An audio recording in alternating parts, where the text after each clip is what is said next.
Today it's our official kickoff for Coats for Kids. So next week we start doing our collection of donations for the next few weeks.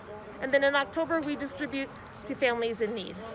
Tell me what this has done. I believe it's 25 years? Actually, it's 26 years. So we've hit 26 now, yeah. So we've been doing it, and it's been very successful every year. Tell me about what ages, what sizes, and Well, they're mostly for school-age kids, but we do take adult coats, because as most parents that I know, they'll think of their kids before they think of themselves. So we take basically from infants right up to adult coats. and tell me how important this is. It's very important. We gave out almost 700 coats last year, just coats, plus mitts, hats, boots, snow pants, scarves. So we give out a lot. There is a great need for that in this community.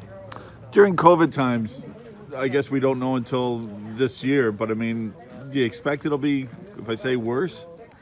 Unfortunately, yes. I think once all the supports that people are receiving end and people have lost their jobs because of COVID, I think there will be a greater need this year.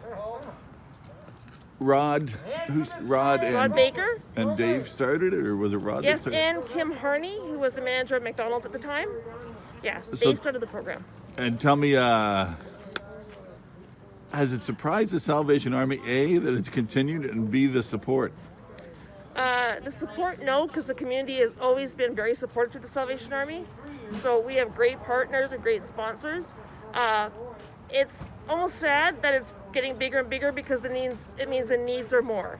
So we'd like to see the need go down, but unfortunately it That's hasn't. how Kim Harvey got involved. Well, how Kim got involved, he was the manager of McDonald's here in Coburg.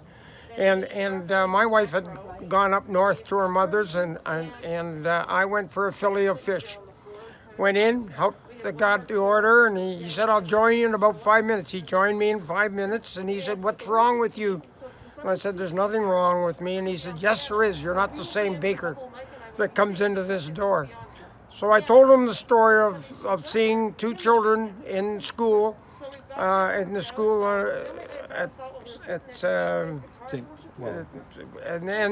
and they were cold, and they were standing in the doorway.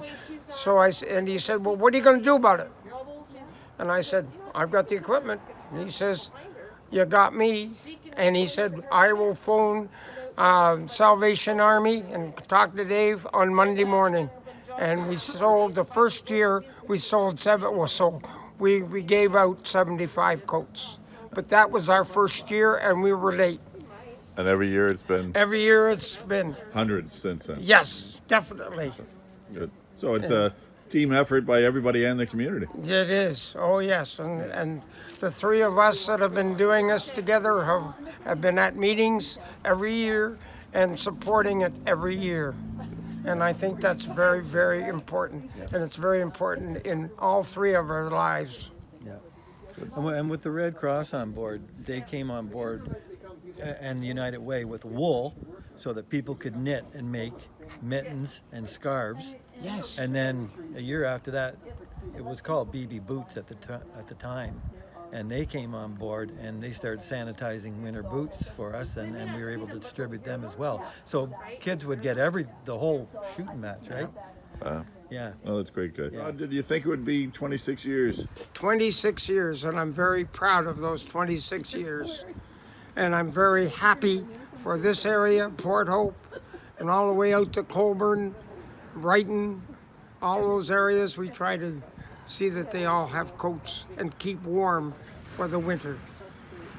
Thousands of kids have benefited from the generosity of the community and your generosity because you clean each one of the coats for these past 26 years. That's correct. We haven't cleaned them all because some people do bring them clean, which we appreciate.